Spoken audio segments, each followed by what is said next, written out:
PCOS PCOD आखिर होता कैसे है? क्यों बन जाते हैं सिस्ट ओवरी में? और उससे रिलेटेड कॉम्प्लिकेशंस जैसे कि हेयर फॉल, पिंपल्स, चेहरे पे बाल आना या डार्कनिंग ऑफ स्किन, ये सब क्यों होता है, कैसे होता है? आज हम बहुत ही इजी तरीके से इस वीडियो में समझेंगे। देखिए, ये आपके लिए बहुत इंपॉर्टेंट एक्सप्लेनेशन है जो कि आपको पूरी लाइफ काम आएगा। तो आप ध्यान से सुनिएगा और समझिएगा कि पीसीओएस पीसीओडी और उससे रिलेटेड कॉम्प्लिकेशंस आखिर होती कैसे हैं। देखिए, सबसे पहले तो पीसीओएस पीसीओडी होता क्या है? देखिए, पॉलीसिस्टिक ओवेरियन डिजीज या पॉलीसिस्टिक ओवेरियन सिंड्रोम दोनों एक ही बीमारी हैं। इसमें बेसिकली ओवरीज में सिस्ट बन जाते हैं। अब ओवरीज में सिस्ट सिस्ट होता क्या है? सिस्ट बेसिकली छोटे छोटे गोल होते हैं ओवरीज में। इनफैक्ट बड़े साइज के भी सिस्ट बन जाते हैं जिनके अंदर फ्लूइड भर जाता है। तो ओवरी जो नॉर्मल एक सॉलिड स्ट्रक्चर है, उसके अंदर कुछ हॉलो बॉल जैसे स्ट्रक्चर बन जाते हैं। उसी को हम सिस्ट कहते हैं। अब ये सिस्ट बनते कैसे हैं? देखिए, पीसीओडी पीसीओएस की जो कंडीशन है वो एक हाई इंसुलिन हार्मोन की कंडीशन है। इंसुलिन की मात्रा ज्यादा होने के कारण पीसीओएस पीसीओडी की प्रॉब्लम होती है। अब अगर हम इसके पीछे की साइंस को समझें तो हर एक विमेन में, एक नॉर्मल बॉडी में, नॉर्मल फीमेल बॉडी में ओवरीज होती हैं। राइट एंड लेफ्ट दो ओवरीज होती हैं। दोनों ओवरीज के अंदर फॉलिकल्स होते हैं। फॉलिकल्स बेसिकली कुछ ऐसे गोल गोल से स्ट्रक्चर्स होते हैं ओवरी के अंदर। ऐसे टिश्यूज होते हैं ओवरी के अंदर जो कि बड़े होकर के एग्स बनाते हैं। तो फॉलिकल्स बेसिकली मेच्योर एग्स में कन्वर्ट हो जाते हैं। अब होता क्या है कि पीसीएस पीसीओडी की कंडीशन में सबसे पहले हम नॉर्मल साइकिल समझते हैं। एक नॉर्मल विमेन्स साइकिल में, एक हेल्दी मेंस्ट्रुअल साइकिल में कुछ ऐसे हार्मोनल चेंजेस होते हैं हर महीने जिससे कि एग रिलीज होता है। और एग रिलीज रिप्रोडक्शन के लिए होता है। यानी कि अगर ये प्रोसेस नॉर्मल चलता है और अगर एग और स्पर्म मीट करते हैं तो उससे बेबी बनता है। तो बेसिकली ये एक नॉर्मल रिप्रोडक्टिव साइकिल होती है हर एक विमेन में, हर एक हेल्दी फीमेल में। अब क्या होता है, जो एग बनता है वो basically FSH, follicle stimulating hormone, brain से रिलीज होता है। और फॉलिकल स्टिमुलेटिंग हार्मोन ब्रेन से रिलीज होकर के ओवरी को सिग्नल देता है। पिट्यूटरी ग्लैंड ब्रेन में है।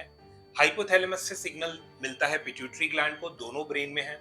और पिट्यूटरी ग्लैंड से सिग्नल मिलता है ओवरी को। तो जब भी पिट्यूटरी ग्लैंड, जैसे कि फर्स्ट 14 डेज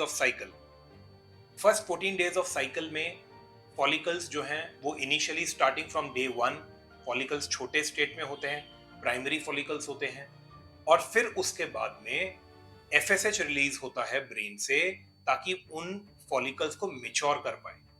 क्योंकि उसको एक मेच्योर एग बनना है फॉलिकल को। और इसमें मल्टीपल फॉलिकल्स मेच्योर हो रहे होते हैं जो कि 14th डे के आसपास आते आते सिंगल फॉलिकल सबसे ज्यादा मेच्योर एग कैरी करता है। और वो फॉलिकल जो है बर्स्ट करता है या उसमें से जो मेच्योर एग है वो रिलीज होता है। तो अब इस प्रोसेस को आप समझिए कि इनिशियल जो 14 डेज ऑफ साइकिल है, 14-15 डेज डिपेंडिंग ऑन, थोड़ा बहुत ऊपर नीचे होता है इस साइकिल का टाइम। तो इनिशियल जो मंथ की 14-15 डेज हैं उसमें आपका एफएसएच रिलीज हुआ। फॉलिकल स्टिमुलेटिंग हार्मोन जिसको हम कहते हैं, उसने फॉलिकल्स को मेच्योर किया। और उसमें से एक फॉलिकल मेच्योर हुआ। और जो फॉलिकल मेच्योर हुआ उसमें से एग रिलीज होता है। लेकिन इस प्रोसेस में भी एक स्टेप और आ जाता है। क्या होता है कि जब भी फॉलिकल्स मेच्योर हो रहे होते हैं तो वो मेच्योर फॉलिकल्स बहुत सारा एस्ट्रोजन प्रोडक्शन करने लगते हैं। तो इनिशियल 10 डेज तक या 14 डेज तक एस्ट्रोजन का प्रोडक्शन धीरे धीरे फ्रॉम डे 1, यानी कि जिस दिन पीरियड एंड हुआ उसके दिन से अगले दिन हम डे 1 मानते हैं। तो डे 1 से लेकर के आगे आगे फॉलिकल स्टिमुलेटिंग हार्मोन बढ़ता है और मेच्योर करता रहता है फॉलिकल्स को। और एस्ट्रोजन का प्रोडक्शन भी बढ़ता रहता है। तो जब एस्ट्रोजन का प्रोडक्शन ज्यादा बढ़ गया तो बॉडी को एक सिग्नल मिला। क्या सिग्नल मिला? कि एस्ट्रोजन बहुत बढ़ रहा है, इसका मतलब फॉलिकल्स मेच्योर हो गए, इसका मतलब एग मेच्योर हो गया है और वो रेडी है बाहर निकलने के लिए, फॉलिकल से फेलोपियन ट्यूब में जाने के लिए रेडी है। तो एस्ट्रोजन का प्रोडक्शन बढ़ा आपका। और estrogen mid of the cycle में बढ़ना शुरू होता है। और जब एस्ट्रोजन एकदम बढ़ जाता है तो वो ब्रेन को सिग्नल देता है। ब्रेन में पिट्यूटरी ग्लैंड इस टाइम पे जो सिग्नल करता है वो करता है एलएच हार्मोन के रिलीज को। तो जो एलएच हार्मोन है वो क्या करता है, वो आपके पिट्यूटरी से, ब्रेन से निकला, वो ओवरी तक पहुंचा और उसने ओवरी को सिग्नल दिया एग रिलीज करने का। तो ये प्रोसेस होता है कि एलएच हार्मोन सिग्नल देता है 14th डे के आसपास, इसलिए हमेशा ओव्यूलेशन होता है। और ओव्यूलेशन का मतलब है कि जो मेच्योर एग है, बहुत सारे फॉलिकल्स में से एक सबसे बड़ा फॉलिकल होता है जिसके अंदर सबसे बड़ा मेच्योर एग होता है, उसी में जाकर के एलएच एक्ट करता है और एलएच वहां से एग रिलीज कराता है और एग फेलोपियन ट्यूब में जाता है। अब यहाँ पे सिस्ट बनने की कहानी कैसे शुरू होती है? क्या होता है कि जब इंसुलिन हार्मोन बड़ा होता है तो एलएच हार्मोन का जो सप्लाई है वो कम हो जाता है और इंसुलिन हार्मोन एस्ट्रोजन लेवल्स को भी कम कर देता है। क्योंकि आपने ये समझा होगा मेरे पहले डिस्कशन से कि एस्ट्रोजन हार्मोन ब्रेन को, पिट्यूटरी ग्लैंड को सिग्नल दे रहा था। क्या सिग्नल दे रहा था? कि एलएच रिलीज करो। अब क्या हुआ कि जो एस्ट्रोजन है वो कम हो गया शुरू बनना, क्योंकि इंसुलिन हार्मोन ज्यादा है। अब अगर एस्ट्रोजन कम बनेगा तो फिर एस्ट्रोजन ऊपर भी कम जाएगा ब्रेन में भी, और ब्रेन को सिग्नल नहीं मिलेगा एलएच को ठीक से रिलीज करने का। तो इस वजह से जो है सिस्ट बनने लग जाते हैं, क्योंकि एलएच जब रिलीज ही नहीं होगा तो कोई भी जो फॉलिकल्स हैं उनमें से एक फॉलिकल में से एग बाहर नहीं निकलेगा और बाकी फॉलिकल्स को भी एलएच डिसइंटीग्रेट कर देता है, यानी कि उनको डेड वेस्ट समझ के उनको डेड कर देता है। तो क्या हुआ कि अब बहुत सारे फॉलिकल्स पड़े रह गए क्योंकि एलएच आया नहीं, क्योंकि इंसुलिन ने जो है एस्ट्रोजन के प्रोडक्शन को कम किया और एस्ट्रोजन के प्रोडक्शन कम होने से एलएच भी कम रिलीज हुआ और एलएच के कम रिलीज होने से बहुत सारे फॉलिकल्स आपके जो है वो इमेच्योर या पार्शियली मेच्योर स्टेज में रह गए और उन फॉलिकल्स को, वही फॉलिकल्स जो हैं बड़े होते चले जाते हैं और उनमें बहुत ज्यादा पेन भी हो सकता है।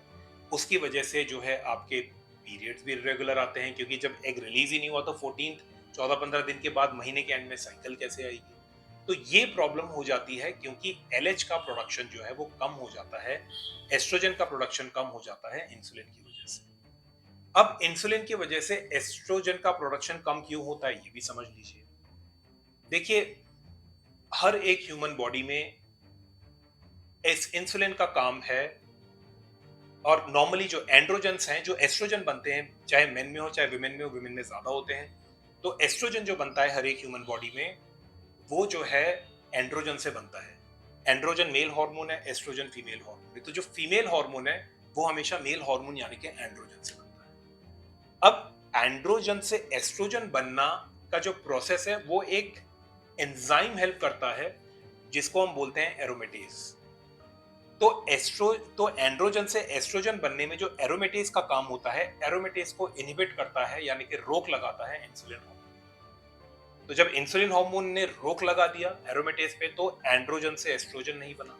तो इस वजह से एंड्रोजन से एस्ट्रोजन नहीं बन पाता है या कम बनता है, और इस वजह से एलएच भी कम रिलीज होता है ब्रेन से या प्रॉपर रिलीज नहीं होता। और एलएच जब प्रॉपर रिलीज नहीं होता तो फिर एक रिलीज ही नहीं होगा और ओव्यूलेशन ही नहीं होगा तो प्रॉब्लम आएगी, क्योंकि ओव्यूलेशन के बाद ही पीरियड्स आते हैं और ओव्यूलेशन से ही प्रेगनेंसी होती है। तो अगर इनफर्टिलिटी आज के टाइम पे बहुत बड़ा कारण है कि विमेन में इनफर्टिलिटी नहीं हो पा रही है, फर्टिलिटी नहीं हो पा रही है, मैरिज हो जाती है, कई कई सालों लग जाते हैं, कंसीव नहीं कर पाती हैं, महंगे महंगे आईवीएफ के ट्रीटमेंट लेती हैं और फिर भी कंसीव होने में बहुत फेलियर रेट हाई है तो नहीं हो पाता है, क्योंकि ओव्यूलेशन हो ही नहीं पा रहा है, एग रिलीज ही नहीं हो पा रहा है।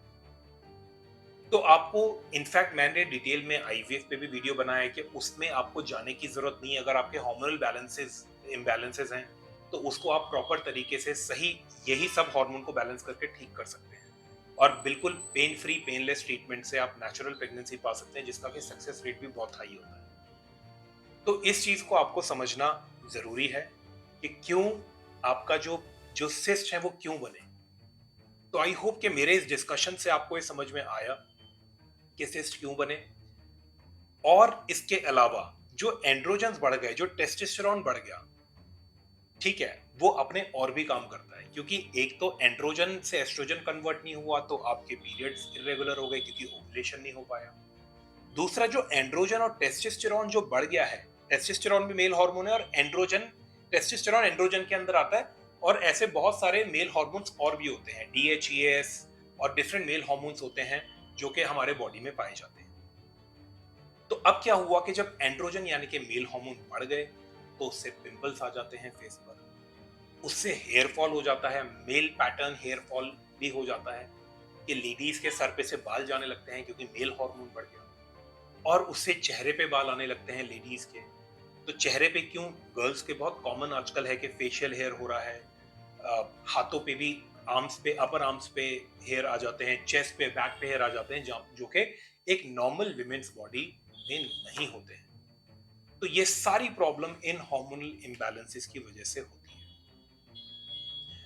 और एक और चीज मैं आपको बता दूं, जो इंसुलिन हार्मोन है वो इतना आपका इतना बड़ा दुश्मन है, जब भी वो एक्सेस में होता है तो वो डायरेक्टली ब्रेन पर जाकर के भी एलएच के प्रोडक्शन को कम कर देता है और एलएच के प्रोडक्शन को प्रॉपर नहीं होने देता। तो एलएच, ल्यूटिनाइजिंग हार्मोन का जब प्रॉपर रिलीज ही नहीं हो रहा है, प्रॉपर फंक्शन ही नहीं हो रहा है, तो एग कहां से रिलीज हो? क्योंकि एलएच ही तो है जो 14th डे के आसपास में एग को रिलीज कराता है, ओवरी में से फेलोपियन ट्यूब में एग जाता है, फेलोपियन ट्यूब से यूट्रस में जाता है और वहां पे वो स्पर्म से मीट करता है और वहां से फर्टिलाइजेशन या बेबी का जो है डेवलपमेंट शुरू होता है। तो आई होप कि आपको ये पूरा का पूरा मेरा डिस्कशन समझ में आया होगा कि क्या एक्चुअल में कारण है कि कैसे बनता है सिस्ट ओवरी में, कैसे पीसीओएस होता है। लेकिन अगर आपके फिर भी कोई डाउट्स हो, कोई क्वेश्चंस हो, किसी भी तरीके के आपके मन में अभी भी सवाल हो पीसीएस पीसीओडी को लेकर के, आप कमेंट सेक्शन में डालिए। आप अपने पीसीएस पीसीओडी को पूरी तरीके से रिवर्स करना चाहते हैं और दवाइयां आपको इसमें इफेक्ट नहीं देंगी, इसका मैं डिटेल में और एक वीडियो बना चुका हूं, आप देख सकते हैं। तो क्या सही ट्रीटमेंट है पीसीएस पीसीओडी का कि जड़ पे जाकर के इस बीमारी को पूरी तरीके से खत्म किया जाए? तो आप हमसे कांटेक्ट कर सकते हैं हमारे दिए गए व्हाट्सएप या कॉलिंग नंबर पे, और आप डायरेक्ट मैसेज भी डाल सकते हैं। I and my team would always be happy to help.